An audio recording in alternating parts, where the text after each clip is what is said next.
Hey, it's BT, and I'm going to do the Aragon BTGP report review, however you want to call it.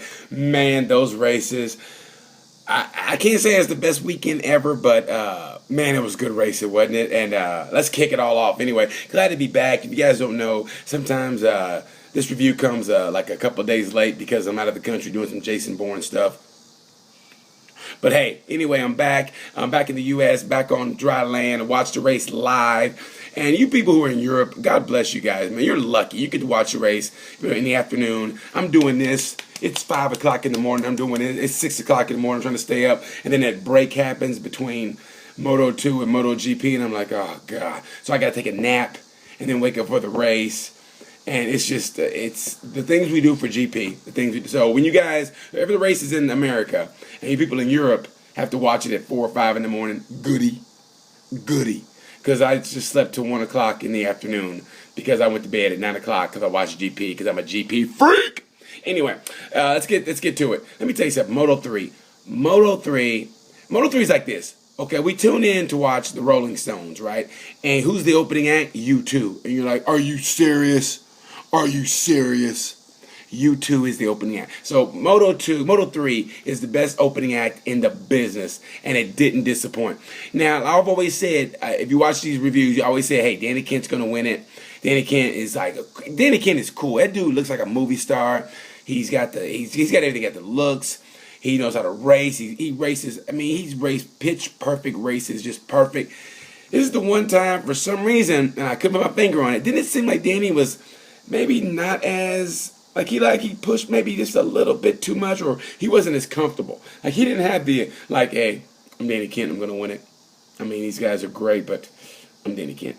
And he had something about this race that is like, I don't know, maybe he was pushing a little too much, or maybe he wasn't as comfortable. But that confident Danny Kent, just a little bit, not all the way, but just a little bit. And thank God he's okay from the crash. I thought it was a great race. Those guys went at it. For some reason, I don't know why, but I always confuse Nicatelli and Antonelli because those two. They said Locatelli's going to this team and Antonelli's doing this, and I'm like, I get them mixed up. I don't know why. But anyway, thought it was a great race. If Fanati would qualify better, he could be in the thick of things a lot earlier and maybe even take off. But I thought it was a great race. Props to Bastianini. Bastianini could have gained some points, and the kid made a mistake. I thought it was Bender who made a mistake, but it was Bastianini who made a mistake. I don't know what happened. I think he went in too hard. Maybe Bender let off on the gas slip. I don't know what happened, but I thought it was Bastianini's fault. I hate to see the wreck. It was horrible. I'm glad they're okay, but and then Danny Kent, and it was weird because I was like, oh, and they thought, okay, this is it. Danny's gonna win it, and all of a sudden, Danny high side. Danny never screws up, and that's what made me say that. Danny never screws up. For him to high side like that and to look over as you're going into a tight one. I don't know what was it, turn 16, going into a tight turn like that and to look over and to screw up like that. And that was a hard crash. I'm glad he's okay, but that's what made me think, man, just a little bit, Danny. Maybe he's just like that pressure's getting to him. You know, maybe a little bit. I mean, he's got a big enough lead, but still, you never know. You never know in this crazy business, and maybe he's, you ever play sports and it's a close game, especially baseball, and pop flies hit to you, and you're like, please God, let me catch it. All right, I think that's what Danny's doing a little bit. I still think he's gonna win it. I think Bastianini's going to come back in Motegi. We'll see. But I thought it was a great race. Props, man, to Miguel Oliveira. If Oliveira would have done this at the beginning of the year, it would have been a whole different story. Props to Miguel. He raced a great race, and he is one guy you do not want behind you the last turn of a race. I thought he was great. Props to Miguel Oliveira. Props to Fanati. Great race. So we'll see what happens in the next couple of races. You never know. Oliveira's only 20 points behind Bastianini, so we'll see what happens. I love those guys. The Italian Armada is back. I think it's the Spanish Armada, but the Italian Armada is back. I'm gonna say Italian Armada. Tomato. Anyway, let's move on to Moto 2. Moto 2, Zarco could have won. Zarco could have won the championship on this race, and for some reason, I think he played it safe too. Maybe the pressure, the nerves, where you're like, okay, it's kind of like a boxer. Hey, I got to fight one. Let me just stay out of trouble. And I think Tito said, hey, I got nothing to lose. I'm going to push it. And Tito and Renz raced a great race. I thought it was awesome. You saw what Renz did. Renz just fouled him, and tried to make a move toward the end, but it was Tito. Good job, Tito. It was a great race. Moto 2, Moto2 it kind of lives up to his billing. I still think sometimes I wonder what Sam Lowe's is doing. When he's on, and when he's not, it's like he'll make one mistake. It's like, come on, Sam. Props to Dominic Gerder. I'm glad he's okay. I thought he was going to come back and race. That's what the story was. Then I saw he's in the hospital. He's got something's wrong with his lung. I think he got a fractured rib. He broke his hand. So props to Dominic. That was scary. Red flag. I just hate red flags. I thought. It hurt my feelings to watch that, especially since I know Dominique very well. So, get well, Dominique. Hope all is well with you, buddy. And I mean, all races had like a weirdness to them, didn't they? Like Moto 3 had a weirdness, and Moto 2 had a weirdness. Like it's just not all the way weird, like it's raining, but it's like all the way kind of weird, like the kind of weird, like you ever like. Okay, one time I was playing football one time, and when I was in college, I played intramural football, and I only had 7 pairs of underwear in college. I did. And so when I played intramural game, that means, I can't do laundry. And for some reason, don't ask me why, I had a pair of women's panties, and I put those on at the greatest game of my life, but it just felt weird. So that's how that race was, kind of weird. I don't know why I told you guys that story. Anyway, I just felt weird. But it was a weirdness to, like, the races. I thought just, like, kind of like, but I thought it was great racing. But anyway, let's move on to Motogp. GP, you just felt that tension. And we always feel that tension at the start of a race. We always feel that tension. But I think it was a little bit more because Marquez set the track record, and we knew that Jorge was going to get off really, really quick, and see if Marquez could stop him. Plus, we had Iannone. Iannone was kind of like the X factor. Like, can he get out of the way? What can Rossi do? And I tell you, the race didn't disappoint.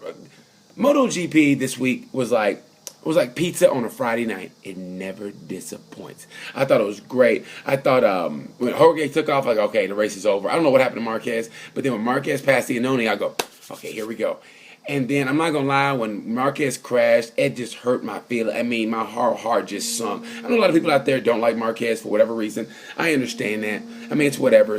But it just hurt my feelings to watch him go out like that. And because I really think he thought he still was in a championship. I know he acted like he wasn't, but Rossi's done that before. He was like, yeah, I'm out of the championship, but he really think, I can still win this thing. I know I can. And I think Marquez is thinking outside chance. Hey, you never know. A couple more rain races. You never know. Something crazy like Mazzano. And I thought he was thinking that. And after the crash, you could see he was just mad at himself. He was yelling at the bike. He was just screaming.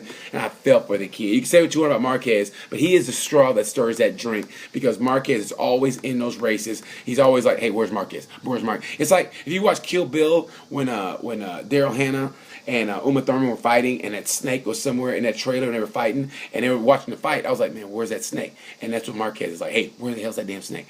Everybody says that, and I thought it was it just hurt my feelings to watch Marquez go out. I don't know what happened. It is what it is, man, but it hurt my feelings. Now he knows he's out, and he's just so dejected, so it hurt my feelings to watch that. But on to the race. Jorge pitched the perfect race, man. He did what he wanted to do. He got out to the front. Good for Jorge. I thought he did a great job. Props to him. But the race, everybody knows, was for second and third. Rossi and Pedrosa. Who would have thought Pedrosa's balls would have dropped?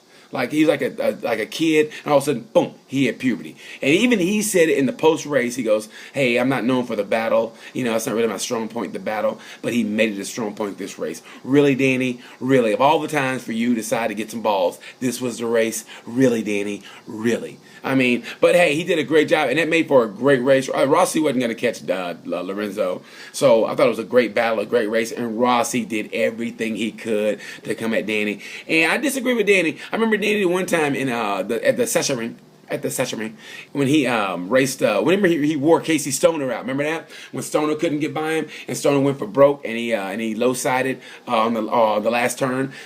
So Danny can battle. He's not known for his battling, but I thought he did a great job. He took Rossi wide. Rossi came off the pegs a little bit. So nothing dirty, just good hard racing. And you know what? Say what you want about Danny. He's got one of them cute little smiles. You go, look at Danny, he's so cute. Look at Danny. You know what I mean? So.